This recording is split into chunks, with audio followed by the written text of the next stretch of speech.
The sun had barely begun to rise on April 19, 1775, when a small New England town found itself at the flashpoint of history. In the cool gray dawn at Lexington, Massachusetts, a line of determined colonial militiamen, farmers, shopkeepers, fathers and sons, stood shoulder to shoulder on the village green. They were armed with old muskets in fierce resolve. Opposite them, just down the road, approached a column of the king's soldiers, the British redcoats, bayonets gleaming in the early light. 70-odd local minutemen faced nearly 700 professional British troops. The air crackled with tension. Nobody spoke. Many of these young colonial men were facing combat for the first time. Some were as young as 17, others old enough to have fought decades earlier in the French and Indian War. Captain John Parker, the militia's veteran leader, knew the stakes.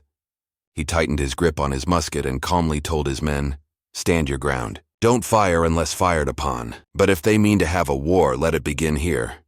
His words hung in the air. Across the way, British Major John Pitcairn drew his sword and shouted to the rebels, demanding they disperse immediately. For a moment, heartbeats pounded in chest after chest, every man present wondering who would make the first move in this deadly standoff. Then suddenly, bang! A shot split the morning silence. A curl of musket smoke drifted in the air. No one knew who pulled the trigger first, but that single gunshot, that shot heard round the world as it would later be called, ignited a furious volley from the British line. Gunfire erupted, flashes and thunderous cracks shattering the stillness of dawn. The militiamen began to scatter in confusion and fear as musket balls whistled past. When the smoke cleared, 8 colonists lay dead or dying on the green, with more wounded. The rest of Parker's men had been driven off by the sudden storm of lead. The British troops gave a brief cheer of victory and marched on toward their objective in Concord. Unbeknownst to everyone on that village green, world history had just pivoted in that instant. The American Revolution had begun with a single trigger pull, and the world would never be the same again. How did it come to this peaceful hamlet erupting in gunfire? To understand, we must step back a bit. For years, tension had been simmering between the American colonists and the British Crown. The American colonies, thriving and largely self-governed, bristled under new taxes and laws imposed from London. The Stamp Act, the Tea Act, taxes on paper, tea, glass, and more, each provoked resentment. Crowds took to the streets shouting, "No taxation without representation." When colonists in Boston dumped a fortune in British tea into the harbor in 1773, the famous Boston Tea Party, an infuriated King George III, and Parliament responded with harsh measures. They sent more troops, shut down local governments, and tried to cow the rebellious spirit with an iron fist. Instead of submission, the British crackdown only fueled anger. In 1774, the colonies began organizing militias and stockpiling weapons, expecting the worst. By the spring of 1775, New England was a powder keg ready to explode. Britain's commander in Boston, General Thomas Gage, knew rebel militias were drilling in village greens across Massachusetts, and that arms and powder were being hoarded in the countryside. Gage decided to strike first, to nip the brewing revolution in the bud. His target, the town of Concord, Massachusetts, where intelligence suggested the Patriots had a cache of guns and ammunition, and possibly 2 prominent rebel leaders, Samuel Adams and John Hancock, hidden nearby. Late on the night of April 18, 1775, Gage dispatched a force of about 800 red-coated British soldiers, his best infantry, to march secretly out of Boston, trek the 20 miles inland to Concord, seize the rebel munitions, and arrest any traitors they found. But the Patriots were one step ahead. Boston's network of rebel spies and messengers got wind of the British plan almost as soon as the troops began to move.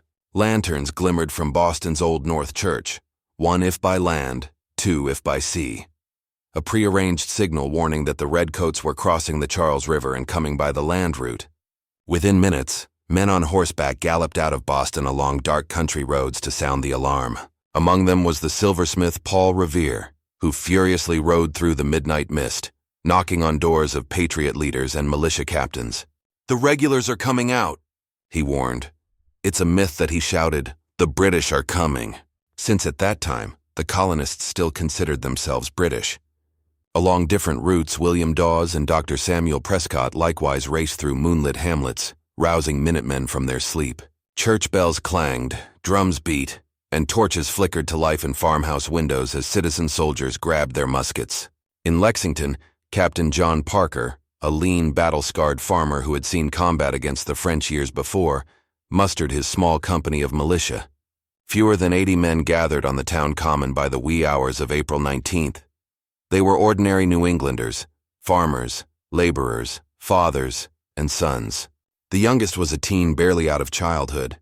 The oldest was over 60. Some were still buttoning their coats and yawning away sleep as they lined up in the chilly pre-dawn darkness. Each man carried a flintlock musket or fowling piece, a powder horn at his side. They were anxious, but determined to stand firm for their rights. Through the night they waited nervously, peering down the road for any sign of the redcoat column rumored to be coming. By first light, around 5 a.m., a British advance guard of light infantry reached Lexington. The King's troops emerged through the morning mist, their red coats and polished bayonets visible in the glowing light of sunrise. The ground trembled under the measured tramp of hundreds of boots. The British force, led by Lieutenant Colonel Francis Smith with Major John Pitcairn at the vanguard, spotted the band of militiamen gathered on the green. To the British, this looked like open defiance, armed rebels daring to block the King's road. The column halted and an officer barked, "Lay down your arms, you damned rebels! Disperse!" On the green, Captain Parker's heart must have pounded as he realized just how outnumbered they were. Nearly 10 to 1. Those were impossible odds to win a fight.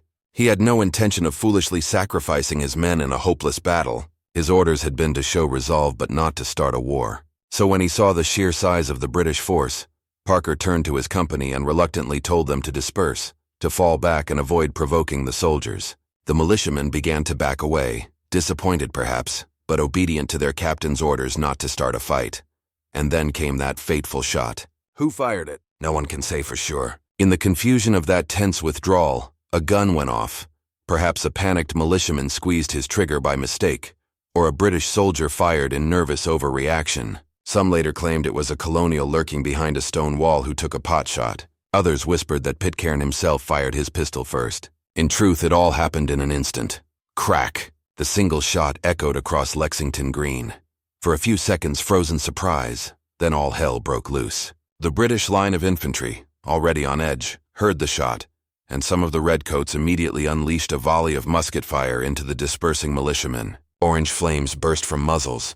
Smoke billowed. Lead balls whizzed through the morning air. Several colonists cried out and crumpled to the grass. A few of Parker's men, in panic or desperation, raised their own muskets and fired a couple of scattered shots in reply, but it was impossible to tell who was shooting at whom through the powder smoke. Chaos reigned for a brief, deadly moment.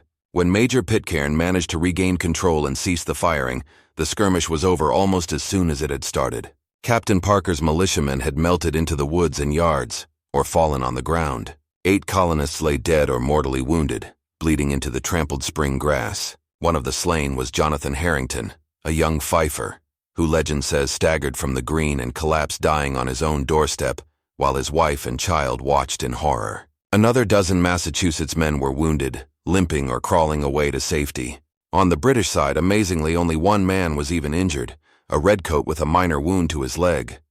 The first confrontation had been a one-sided shock. As the sun climbed over Lexington, thick curls of musket smoke drifted across a scene of dread and disbelief. The colonists' blood had been spilled by the King's soldiers. The war they had tried to avoid by not firing first was now reality.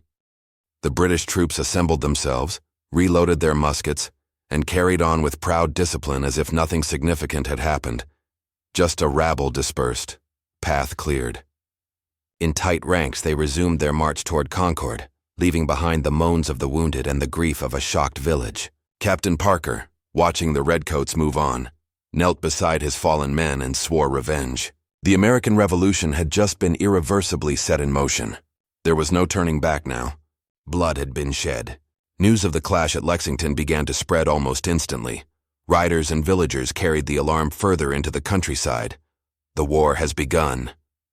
The British column continued to Concord, 6 miles further along the road. Their mission was to find and destroy the military supplies that intelligence said the rebels had stored there. The commander, Lieutenant Collier Smith, dispatched flankers and scouts as they advanced, aware that the countryside was likely rising up behind them. By the time the redcoats reached Concord around 8 a.m., the whole region was in a state of high alert. Militia companies from surrounding towns were rushing toward Concord with muskets in hand, responding to the gunfire and alarm bells. In Concord itself, most of the residents had fled, taking many of the supplies with them into the woods to hide. The British found some gun carriages, barrels of flour and musket balls, and set them on fire or tossed them into ponds. Smoke began to curl upward from the Concord town center as the redcoats burned what few supplies they found. Meanwhile, hundreds of armed colonists were assembling just outside of town. Minutemen from Concord, Lincoln, Acton, Bedford, and other nearby villages gathered at a ridge overlooking the North Bridge that led into Concord. From that hill, they could see the dark plume of smoke rising from the town. Was it their homes being burned? "Will you let them burn the town down?" One militiaman, Lieutenant Joseph Hosmer, cried to his officers. The Americans had been ordered initially to hold back and observe, but now it looked as if the British might be torching Concord. It was time to act. The senior officer present, Colonel James Barrett of Concord, made a decision. They would march down and confront the British at the North Bridge, but with strict orders not to fire first. They would show force and demand the British cease destruction, only shooting if shot at. To lead the advance, the Acton Militia Company took the front, Acton being a neighboring town. 30-year-old Captain Isaac Davis stepped forward. Davis was a respected family man, a gunsmith by trade, and his company was known to be well trained. When someone asked if his men were ready to face the British regulars, Captain Davis confidently replied, "I have not a man that's afraid to go." With that, several hundred colonials formed ranks and began marching toward the North Bridge, sunlight glinting off the barrels of their muskets. Major John Buttrick of Concord took overall command of the marching militia column. Down the slope they went, fife and drum playing a patriotic tune, adrenaline no doubt surging through their veins. On the opposite side of the North Bridge, a detachment of roughly 90 British soldiers was guarding it, commanded by Captain Walter Laurie. These redcoats saw the large force of militia descending upon them in good order and grew uneasy. This was no mere rabble running away, but an organized force that outnumbered them. Captain Laurie's men retreated across the bridge to the eastern bank and began hastily pulling up some planks, preparing to defend themselves from the approaching colonials. As the Americans came within musket range of the bridge, the tension hit its peak. The colonists later recalled they could see the fear in the British soldiers' eyes across the water. Both sides faced one another, nerves taut, guns loaded. And then a shot rang out. This time it was undeniably from the British side. Perhaps a nervous redcoat fired first, or an officer. But in an instant a burst of gunfire came from the British position. A musket ball struck Captain Isaac Davis, the brave Acton leader, in the chest, and he fell dead on the spot. The first American officer killed in the war. Another bullet killed Abner Hosmer, a young fifer from Acton standing near Davis.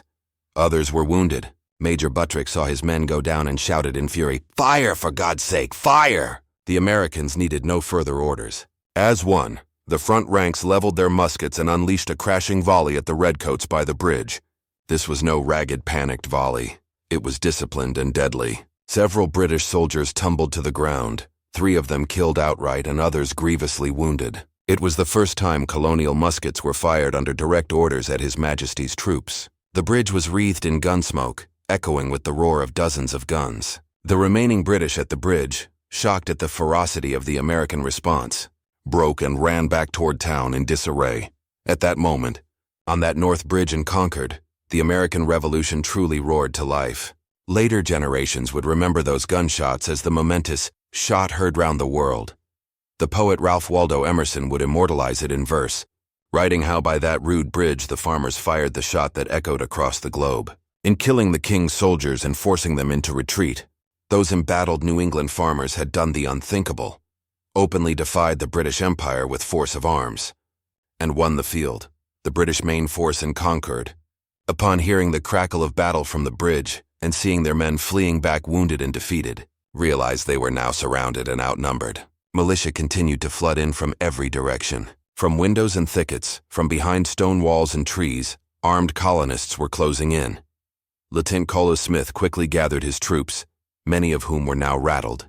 This was not going as planned. He knew they had to retreat the 20 miles back to Boston, and fast, before the situation deteriorated further. Leaving Concord around noon, the Redcoat column began the long march back, carrying their wounded and moving as fast as their tired legs could manage. But the countryside had exploded in rebellion. By now, nearly 2,000 Patriot militiamen had poured into the area, and more were arriving by the hour from dozens of Massachusetts towns. The British march back would become a fight for survival. As soon as the Redcoats left Concord and passed the outskirts, militia units shadowed them and struck relentlessly. The road back to Boston, which would later be called Battle Road, wound through forests, pastures, and narrow lanes, all now teeming with angry Americans seeking revenge. They hid behind stone walls, barns, and thickets, firing at the column from all sides. A cluster of militia would fire a volley into the Redcoats, then dart away to another position before the British could organize a counterattack. Outside Lexington, Captain Parker and his Lexington men, burning for payback after the morning's carnage, ambushed the retreating column from behind trees and fences in an attack later called Parker's Revenge. Shot after shot pummeled the British ranks. Redcoats fell by the dozens, hit by an enemy they could not see. Officers on horseback became prime targets for American marksmen and were unhorsed. The neat British formation started to come apart under this guerrilla-style onslaught. Some British soldiers, enraged and frightened, broke ranks to charge into the woods after their tormentors, only to be picked off. It was as if the very earth of Massachusetts was rising up against the King's men. One British soldier later wrote that the militia swarmed like angry hornets. Every time you swatted one away, 3 more appeared to sting you. By mid-afternoon, the once proud British expedition was in real danger of being completely overrun and massacred. Many of the Redcoats had exhausted their ammunition and were desperate for relief. Bodies of fallen British soldiers littered the roadside in the spring mud. Blood soaked their redcoats, turning them a darker crimson. Just when it seemed the British would not make it back, salvation arrived in the form of a relief column out of Boston.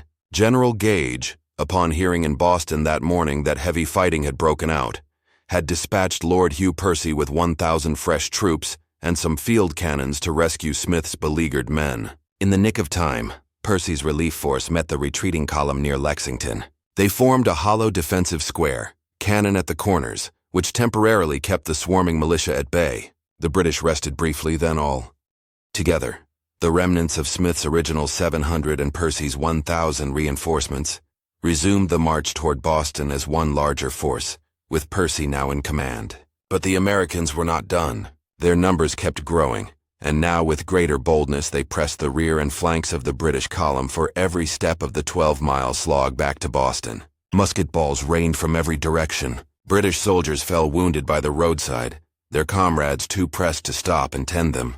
What had begun as a confident mission had degenerated into a nightmare retreat.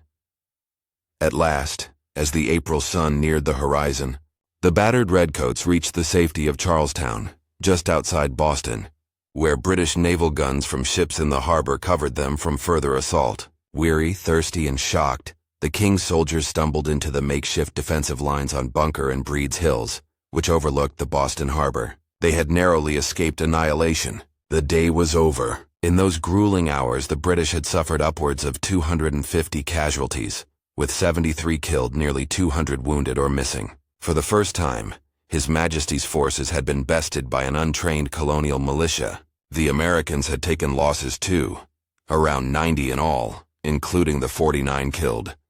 But their unconventional tactics had earned them an astounding victory. News of the day's fighting spread like wildfire through the colonies. Many who had hoped for a peaceful reconciliation now realized that full-scale war was at hand. The battles of Lexington and Concord became legendary almost immediately. American colonists exulted that their citizen soldiers had stood up to the mighty British Army and sent it running. The revolutionaries' confidence swelled. The impossible suddenly seemed possible. In London, when word eventually arrived, the shock would be profound. This was no minor skirmish with a few agitators. It was the start of a rebellion that could shake the empire. That night of April 19, 1775, the survivors on both sides huddled and tended their wounds. The countryside that had so long been under British control was now teeming with armed patriots. Boston itself, where the British Army was garrisoned, was soon surrounded by an ever-growing ring of New England militia. The siege of Boston began. Thousands of colonial militiamen from Massachusetts, Connecticut, New Hampshire, and Rhode Island flooded to the area, encircling the British troops in the city. What had been a flicker of resistance had exploded into open warfare. The colonies, almost overnight, transformed a protest movement into a makeshift army. In the days and weeks after Lexington and Concord, events continued at a breathtaking pace. The Second Continental Congress convened in Philadelphia in May 1775, with delegates from all 13 colonies. Initially, many delegates still hoped for reconciliation. They even drafted the so-called Olive Branch Petition to beg the king for a peaceful solution. But simultaneously, they agreed to create a unified Continental Army out of the New England militiamen camped outside Boston. To lead this national army, they appointed a distinguished Virginian, George Washington, as commander-in-chief. Washington, a tall, imposing man with military experience from the French and Indian War, accepted the heavy responsibility, declaring that he would serve without pay. He rode north toward Massachusetts, knowing that a long struggle lay ahead. Meanwhile, in June 1775, as the stalemate continued in Boston, the British generals, now reinforced by additional troops and led by General William Howe, who had replaced Gage as field commander, resolved to break out of the city. American militia had fortified hills just across the Charles River from Boston, which threatened British control of the city. On June 17th, the British launched an assault to drive the Patriots off Breed's Hill in Charlestown, an engagement that would erroneously be known as the Battle of Bunker Hill being a nearby taller hill. As dawn broke on that hot summer day, a detachment of about 2,200 red-coated British soldiers, including some of the Empire's finest regiments, rode across the river to Charlestown Peninsula. They formed ranks at the base of Breed's Hill, bayonets fixed, red banners fluttering. Above them on the heights, around 1,000 colonial defenders, farmers turned fighters from Massachusetts, Connecticut, and beyond, watched with anxious determination. They had worked through the night to throw up earthen fortifications, simple dirt walls and a redoubt, in preparation for the British attack. Among them were famous patriot figures like Dr. Joseph Warren, a prominent Boston leader who had volunteered to fight as an ordinary soldier that day, and William Prescott, the colonel in charge of some of the defenders. The Americans were low on ammunition and gunpowder, a chronic problem for the colonists. As they saw the massed British ranks beginning to advance up the slope, one of the American officers, legend says it was Colonel Prescott himself, others say General Israel Putnam, gave a now famous order: "Don't fire until you see the whites of their eyes." The intent was clear: hold your fire until the enemy is so close that every shot will count. Under a blazing midday sun, the redcoat lines ascended the hill in perfect parade ground precision, drums beating and fifes piercing the air. From atop the redoubt, the Americans peered down, waiting, fingers on triggers, hearts pounding.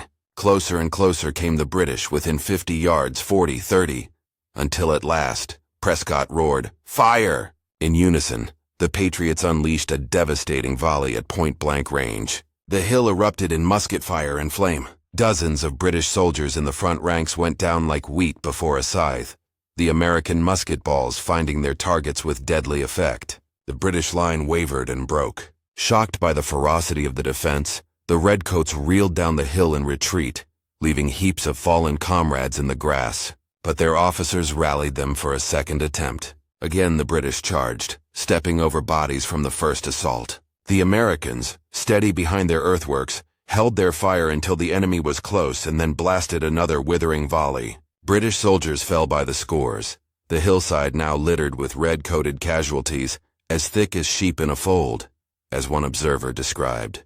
A British officer would later confess that they had underestimated the American resolve. "Our three generals expected rather to easily punish a mob than fight an army that would look them in the face." Now they were learning the truth at a bitter cost. The British, stubborn and determined to carry the position, prepared for a third assault. By this time, the defenders were running dangerously low on powder and shot. Some had only a few rounds left, others had none. The redcoats, fueled by rage and the sting of embarrassment, fixed bayonets and charged yet again up Breed's Hill under heavy cannon fire from ships below. They were met with one more sharp volley from the top, but then the American fire slackened. The ammunition was nearly gone. Hand-to-hand combat ensued. British soldiers swarmed over the ramparts. The Americans fought back with whatever they had: fists, clubbed muskets, stones, but gradually were forced to give ground and abandon the redoubt. In the melee, British Major John Pitcairn, the same officer involved in the Lexington fight, was shot through the chest by a black militiaman named Peter Salem.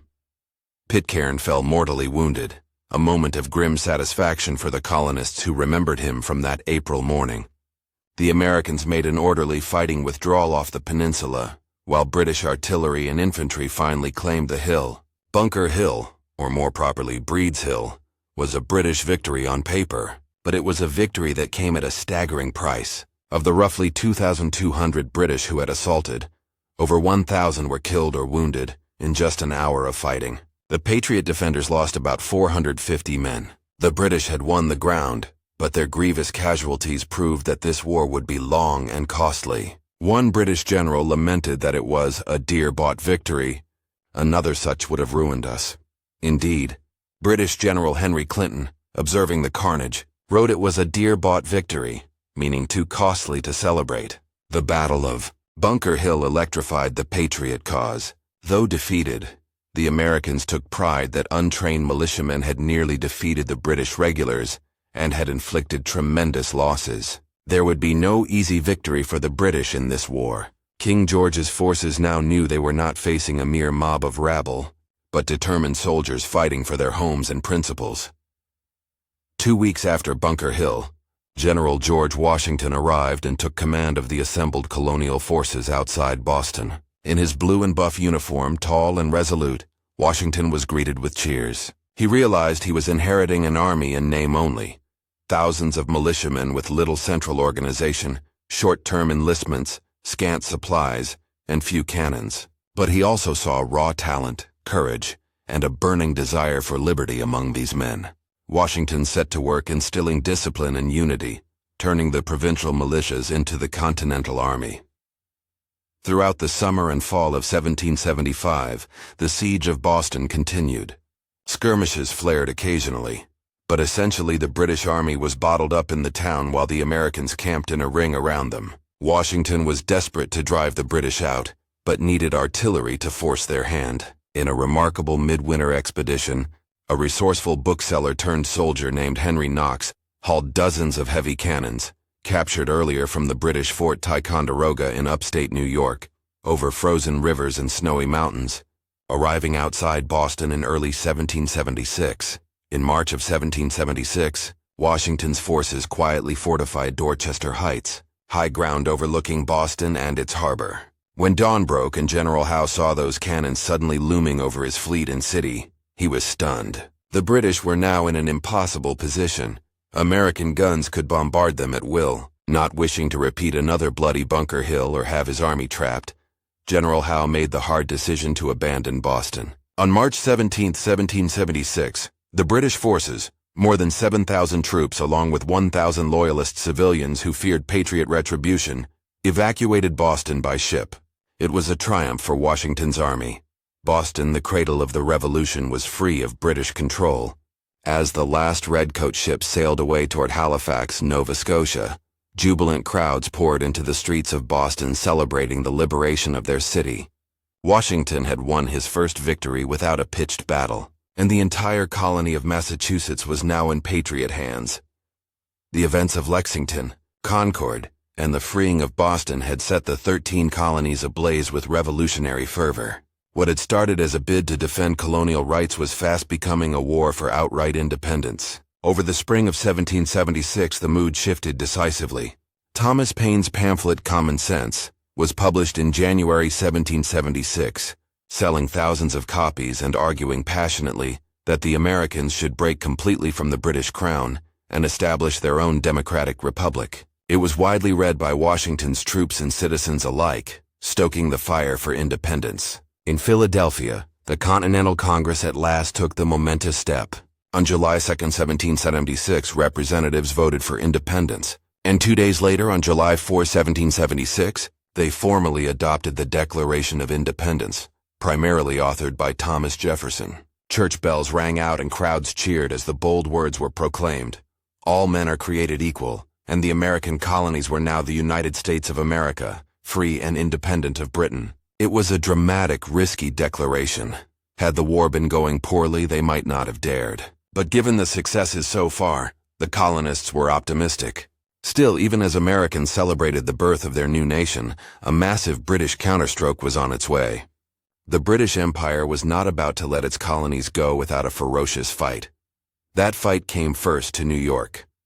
In the summer of 1776, the British High Command set its sights on New York City as the next theater of war. New York's harbor allowed the mighty Royal Navy to bring in troops, and the city's capture would split New England from the rest of the colonies. General Howe returned from Boston with a vengeance, backed by the largest expeditionary force Britain had ever dispatched overseas. By August 1776, New Yorkers watched in awe and dread as British warships by the hundreds filled their harbor, and some 32,000 British troops, including regiments of hired German mercenaries known as Hessians, massed on Staten Island. Against this juggernaut, General Washington hurriedly moved his Continental Army south from Boston to defend New York. Unfortunately, New York's geography and Washington's still green army would lead to a series of near disasters for the Americans. That the first major battle came at Long Island, also known as the Battle of Brooklyn, in late August 1776. Washington's troops were flanked and overwhelmed by Howe's well-executed assault. American soldiers were outmaneuvered and many were killed or captured. As British and Hessian forces closed in, it looked like Washington's army might be trapped against the East River. But in a stroke of incredible luck and some skill, Washington managed a daring nighttime evacuation, ferrying his entire army across the foggy river to Manhattan under cover of darkness and a providential morning fog that hid their departure. When the British advanced at dawn, they found empty fortifications. The colonials had slipped away to fight another day. It was a miraculous escape that saved the revolution from a potential early death. Over the next weeks, the British steadily pushed Washington's forces up Manhattan Island and beyond. The Americans lost battle after battle around New York, at Kips Bay, at White Plains, and finally Washington had to abandon the city entirely. New York City fell into British hands and would remain under British occupation for the rest of the war. As the campaign extended into autumn, things went from bad to worse for the Continental Army. In November, the British captured Fort Washington on Manhattan, taking nearly 3,000 American prisoners, a devastating loss of troops and one of Washington's worst blunders.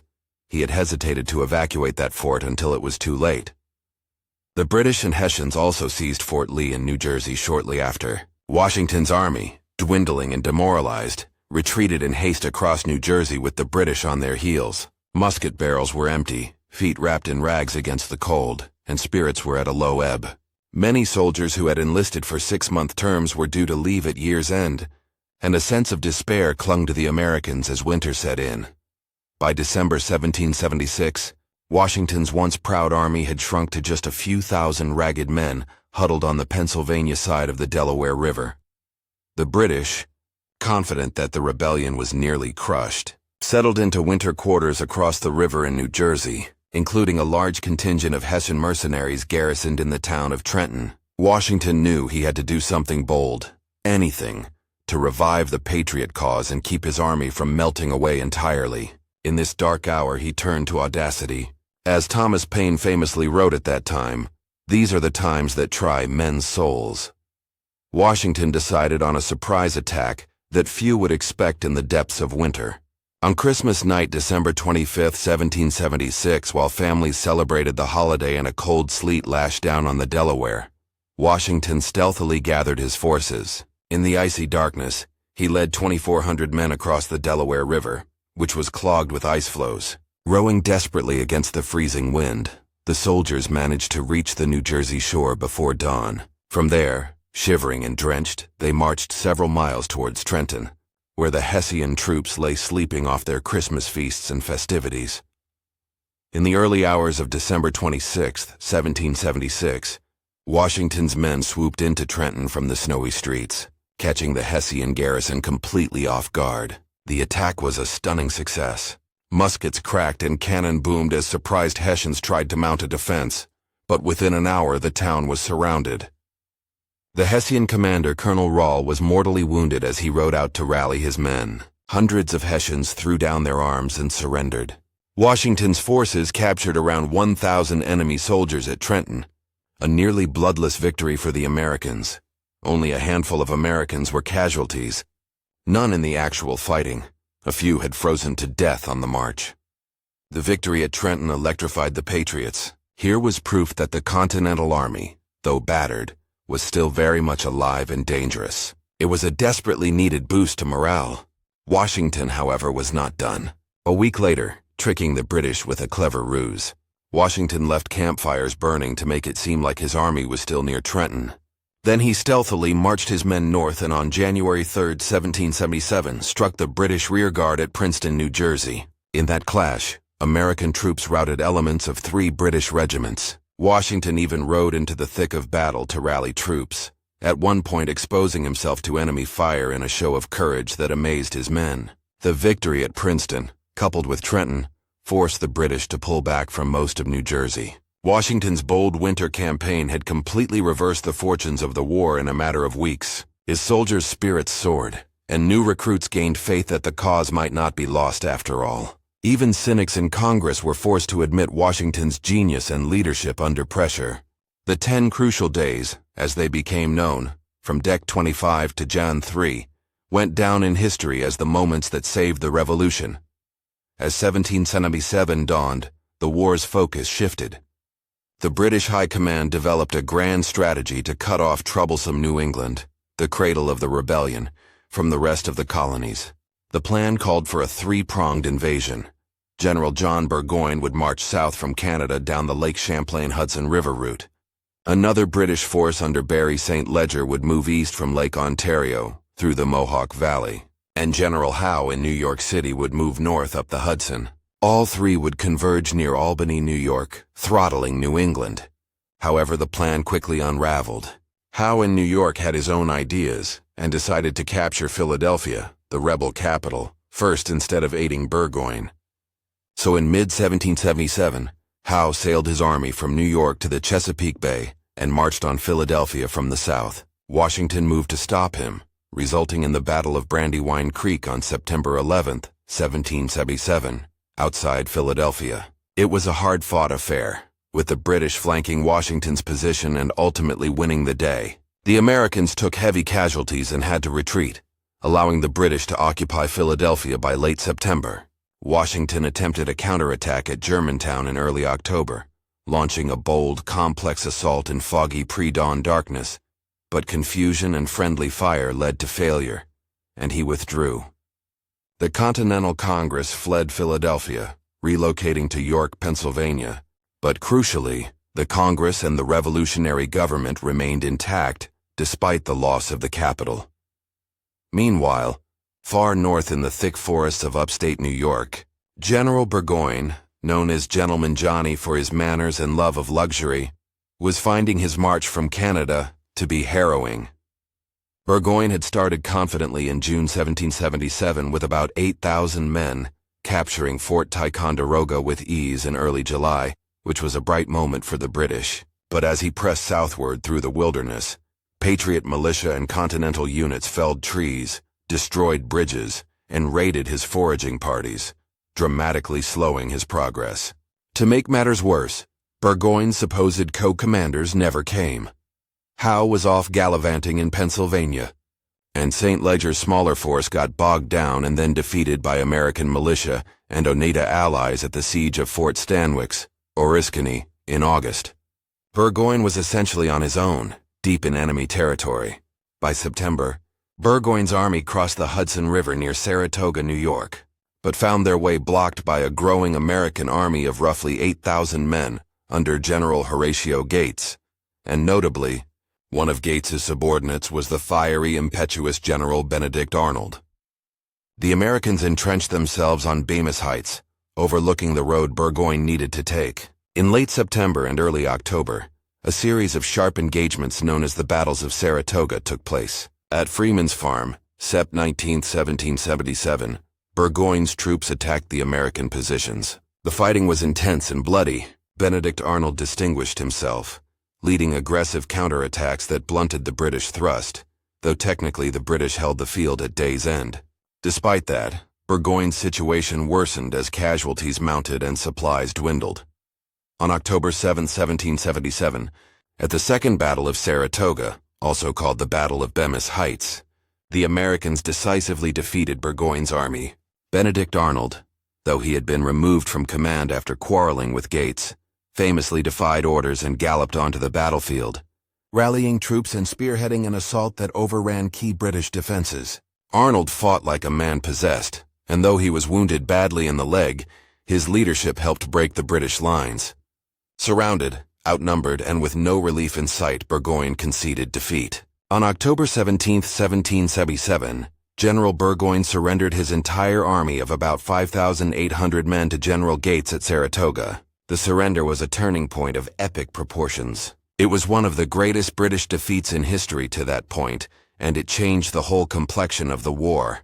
Saratoga's impact reached far beyond American shores. When news of Burgoyne's surrender reached Europe, it stunned the world. The French, long eager to see their old British rivals humbled, had been cautiously watching the American rebellion. Up to this point, France had secretly supplied arms and funds to the Americans, but now they were convinced the rebels might actually have a chance at winning. In early 1778, after Saratoga, France formally entered the war on the American side. A treaty of alliance was signed.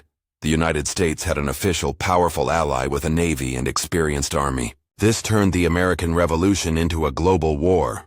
Soon, Spain would join against Britain in 1779, and the Dutch as well in 1780, all eager to chip away at British power. For Britain, the conflict was no longer an internal colonial rebellion. It had become part of a worldwide struggle for empire. British forces suddenly had to spread themselves across the globe to defend far-flung colonies and fight France and Spain on the seas. This stretching of British resources was exactly what the Americans needed. As 1778 began, the American cause had new life, an infusion of French gold, weapons, troops, and especially naval power. But the war on the ground was far from over, and hardship lay ahead for Washington's army. In the winter of 1777-1778, while diplomacy swirled in Europe, Washington's army camped at Valley Forge, Pennsylvania. The winter at Valley Forge would become legendary for its misery. Washington's roughly 11,000 troops suffered terribly from cold, hunger, and disease in the frozen Pennsylvania hills. Log huts provided poor shelter. Blankets and clothing were scarce. Men wrapped rags around their feet for lack of shoes, leaving bloody footprints in the snow. Sickness ravaged the camp. Typhus, dysentery, pneumonia, killing nearly 2,000 over the season. At one point, Washington wrote despairingly to Congress about the dire shortages. His soldiers had gone days without meat, surviving on fire cakes, a tasteless mix of flour and water, and whatever they could forage. Morale plummeted, and some wondered if the army would dissolve. But Washington's sheer willpower and the loyalty he inspired kept the corps together. He frequently rode among the huts, urging the men to hold on, showing empathy for their sacrifices. Slowly, conditions improved as supply lines were reorganized and spring approached. Crucially, Valley Forge was not just a story of suffering, but also of strengthening. In February 1778, a Prussian volunteer, Baron Friedrich von Steuben, arrived in camp. He was a jolly, gruff old soldier with a wealth of experience drilling European armies, though he exaggerated his credentials. With Washington's blessing, von Steuben set to work turning this ragtag collection of volunteers into a disciplined fighting force.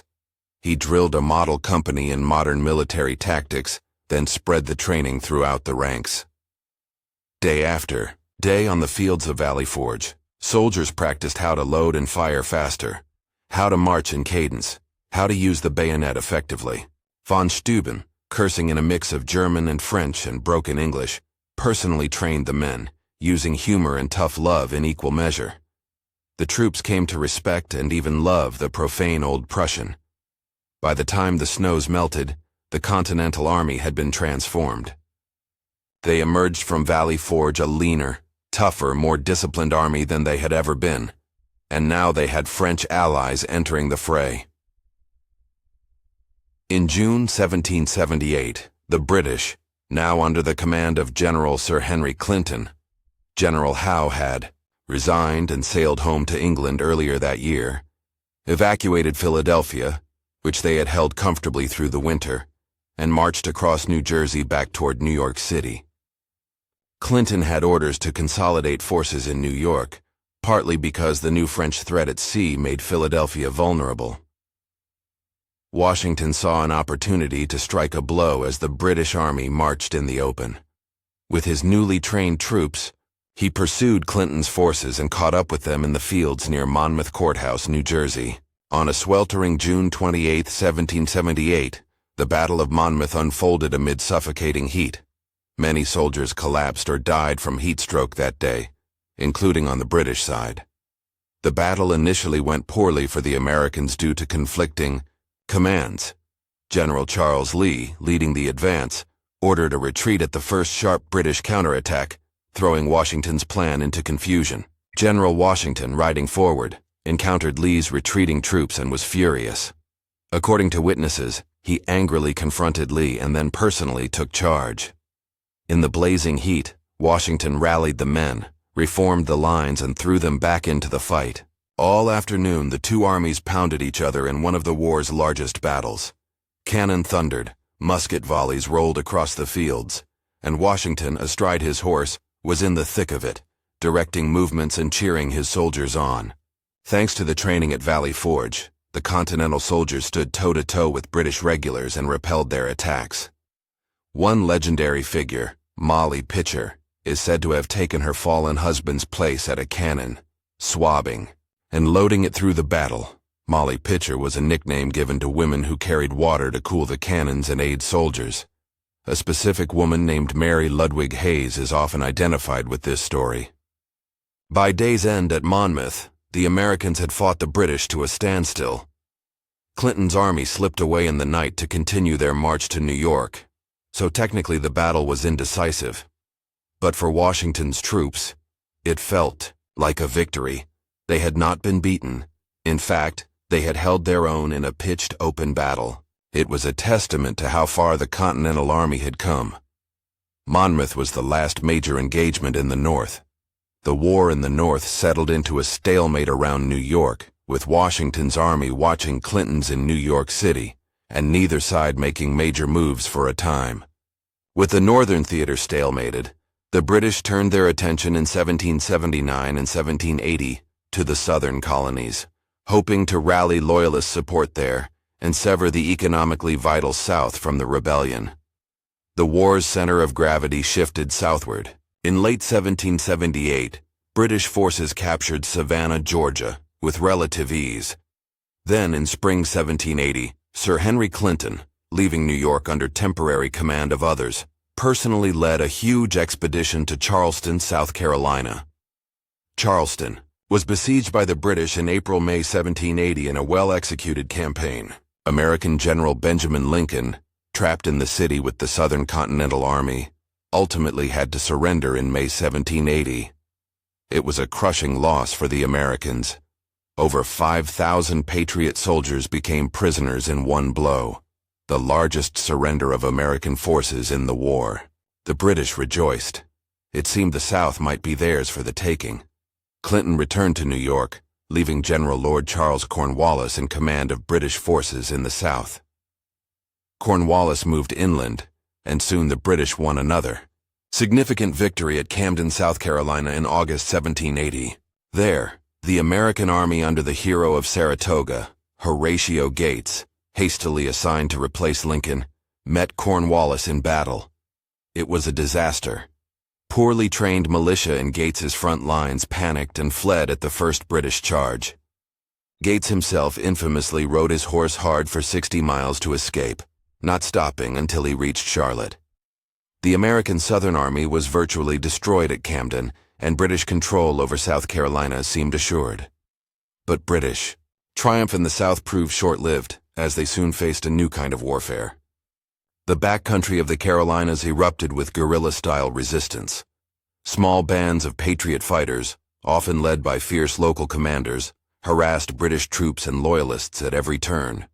Men like Francis Marion, the Swamp Fox, struck British outposts and vanished into the swamps.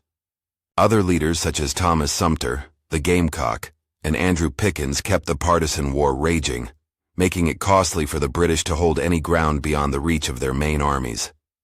The local population in many areas turned hostile to the British, especially after some brutal actions by British cavalry officer Banastre Tarleton, whose ruthless tactics, like allegedly massacring surrendering troops at the Waxhaws, inflamed patriot hatred. Recognizing that better leadership was needed in the South, Washington sent one of his best generals, Nathaniel Greene, to take command in late 1780. Greene was a bold and innovative strategist. Rather than directly engaging Cornwallis's larger, stronger army, Greene chose a strategy of hit-and-run and strategic retreats, aimed at exhausting the British. He famously quipped that his strategy was, "We fight, get beat, rise, and fight again." Greene divided his forces, a risky move, to cover more territory and confuse the enemy. He dispatched the superb frontier fighter General Daniel Morgan westward to wreak havoc. Cornwallis, in response, sent Tarleton and his legion of dragoons and infantry to chase Morgan down. The result was the Battle of Cowpens on January 17, 1781, one of the most brilliant American tactical victories of the war. At Cowpens, Daniel Morgan employed a clever double envelopment tactic. He arranged his troops in 3 lines, militia in front, who were instructed to fire a couple volleys then retreat, tricking the British into thinking the Americans were routing. Tarleton's dragoons took the bait and charged aggressively, only to crest a hill and find Morgan's waiting Continental regulars and cavalry ready. The Americans encircled Tarleton's force, utterly smashing it. Tarleton himself barely escaped capture, galloping off as his force was decimated. The victory at Cowpens was a huge morale boost and eliminated the threat of Tarleton's feared cavalry in the South. Enraged and alarmed by the setback, Cornwallis pursued Morgan's contingent across North Carolina. Morgan joined forces with Greene, and Greene led Cornwallis on a long chase known as the Race to the Dan, a rapid retreat across North Carolina into Virginia, with Cornwallis's army in hot pursuit. Greene's forces slipped across the Dan River into Virginia just ahead of the British in February 1781, putting the wide river between them. Frustrated and low on supplies, Cornwallis pulled back into North Carolina to rest. Greene, reinforced and resupplied, then recrossed the Dan to continue the fight. In March 1781, Greene and Cornwallis met in a major engagement at Guilford Courthouse, North Carolina. Greene chose good ground near a courthouse and arranged his army much as Morgan had at Cowpens, with lines of militia in front and regulars behind. On March 15, 1781, Cornwallis attacked.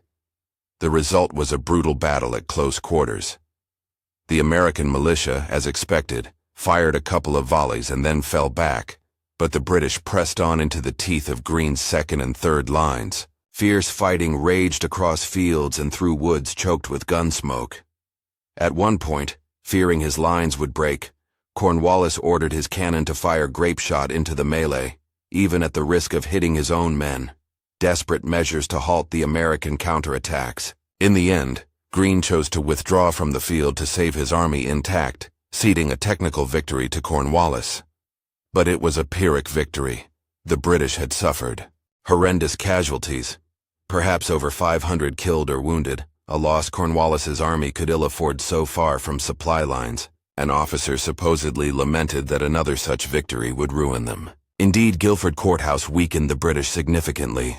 A weary Cornwallis abandoned the interior of the Carolinas and marched his battered army toward the coast to Wilmington to recover, then made the fateful decision to move north into Virginia to try to secure one last theater of war. As Cornwallis's army trekked toward Virginia, in the deeper South, General Greene, though he had lost at Guilford, continued an aggressive strategy. He liberated most of South Carolina and Georgia by attacking isolated British outposts. In battles at Hobkirk's Hill 96 and Eutaw Springs, Greene's forces chipped away at British control. The British soon found themselves confined to just Charleston and Savannah on the coast. The Patriots had effectively taken back the southern hinterland, with Cornwallis now gone to Virginia. The war's climax, however, was building in Virginia. Virginia in 1781 became the stage for the final act. British troops under Benedict Arnold, once one of Washington's most brilliant generals, now infamous as a traitor, were raiding and burning throughout Virginia early in the year. Arnold had switched sides in 1780, disgusted with Congress and seduced by British offers and the love of a loyalist wife.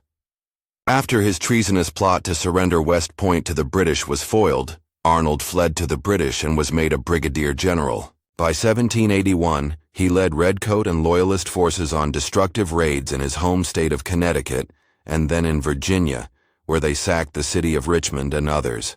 By summer, Cornwallis had arrived in Virginia with his army to join other British units under General William Phillips, who died of fever, and the traitorous Arnold.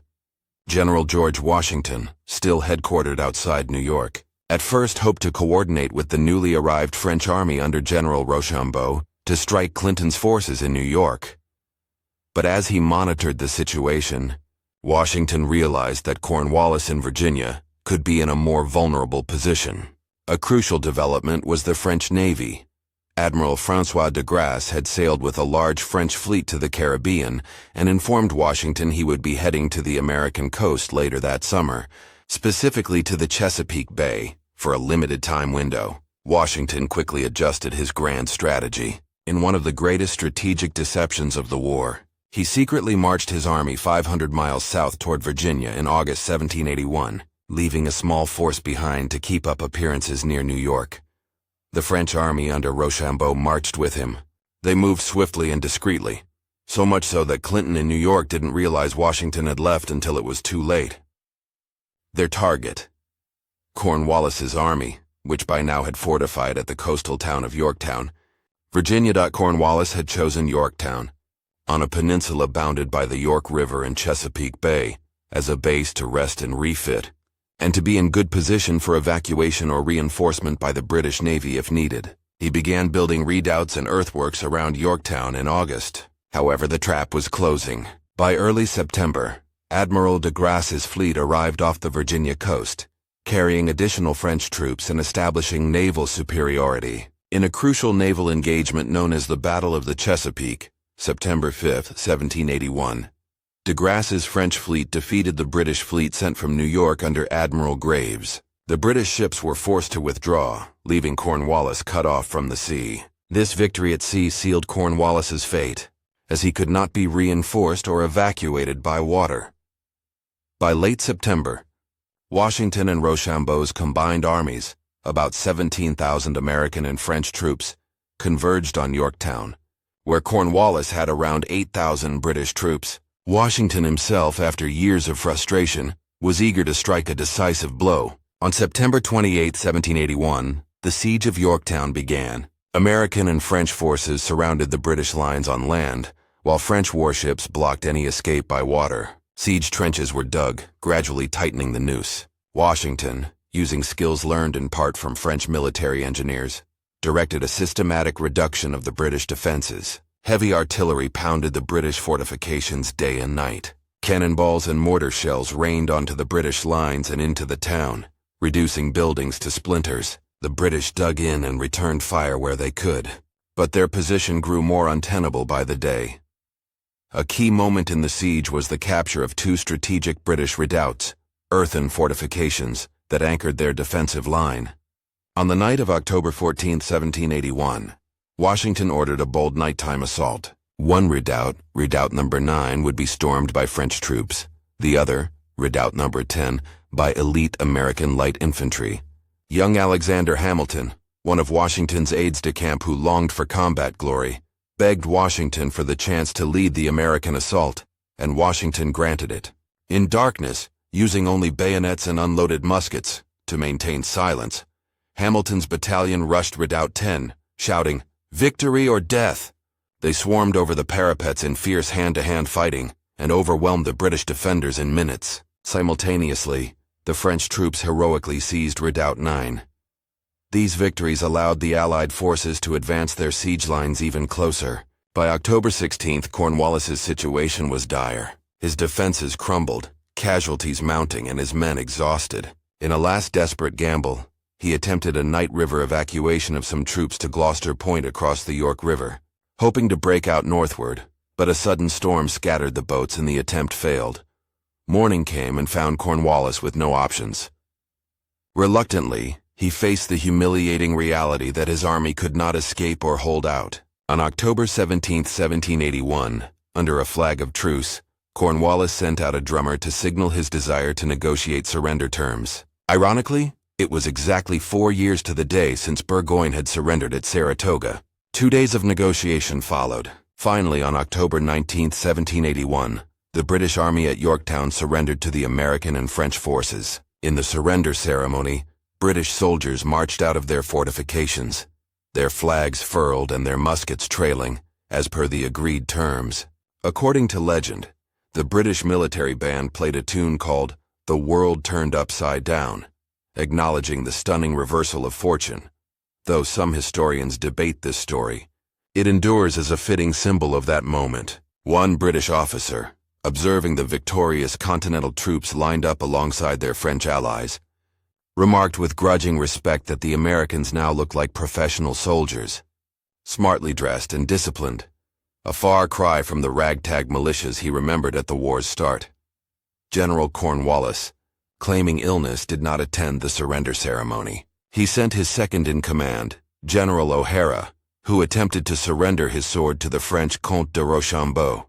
The French gentleman deferred to Washington, but Washington pointed O'Hara to his own second-in-command, General Benjamin Lincoln, the same Lincoln who had been forced to surrender at Charleston the year before. General Lincoln accepted the sword, poetic justice for the Americans. As the British soldiers laid down their arms in a field between the lines, many wept or displayed open grief at defeat. Some threw down their muskets with anger. The American and French onlookers were silent, respecting the enormity of the moment. It was clear to all that this was the decisive victory of the war. The Battle of Yorktown was the last major battle of the American Revolution. When Prime Minister Lord North back in Britain heard the news, he reportedly cried out, "Oh God, it's all over!" Indeed, with Cornwallis's army captured, the British had lost their will and ability to continue large-scale fighting in America. Although it took time to formally end the war, nearly 2 more years of sporadic skirmishes, diplomacy, and political wrangling, no one doubted that the Americans had effectively won. In March 1782, the British Parliament voted to cease offensive operations in America and opened peace negotiations. Finally, on September 3, 1783, the Treaty of Paris was signed. Great Britain formally recognized the independence of the United States of America, with generous boundaries stretching west to the Mississippi River, north to Canada, and south to Florida, which was returned to Spanish control. After 8 long years, the war that began on Lexington Green was officially over. As the guns fell silent and the last British redcoats sailed away from New York in late 1783, the scope of what had happened slowly set in. A new nation had been born, founded on principles of liberty and self-government, lighting a beacon of hope that would inspire people around the world. The American Revolution truly changed the world forever. It showed that colonial subjects could successfully overthrow an imperial power and decide their own destiny. The ripples of its ideals, that all men are created equal and have inherent rights, soon influenced the French Revolution in 1789 and independence movements across Latin America in the decades to come. The United States, the improbable creation of farmers and merchants turned soldiers, would go on to become a nation that profoundly shaped world history. And to think, this avalanche of events was triggered on a quiet April morning by that single musket shot. That one crack of gunfire at Lexington had set in motion a chain reaction of courage, sacrifice, and revolutionary fervor. The Americans who took up arms that day were ordinary people who dared to defy the most powerful empire on earth. They suffered defeats and bleak moments, but they never gave up the fight for freedom. The shot that changed the world forever is no exaggeration. From that single trigger pull sprang a new nation and a radical new idea of government by the people. Every chapter of this war, every battlefield from Bunker Hill to Saratoga to Yorktown, traces back to the gunpowder smoke drifting over Lexington Green at dawn, when embattled farmers stood and fired the opening volley of a global revolution. So picture that scene once more. The first light of day, the determined faces of colonial militiamen, the shouted order, "Stand your ground," ringing in their ears, and the flash of that first shot piercing history. In that instant, the world truly turned upside down. The American Revolution had begun, and nothing would ever be the same. The echoes of Lexington and Concord would carry across oceans and centuries, a testament to how the courage of a few can change the fate of many. The United States of America emerged from that smoke and fire, born in battle, baptized in an ideal, and the world was forever changed by the shot heard round the world.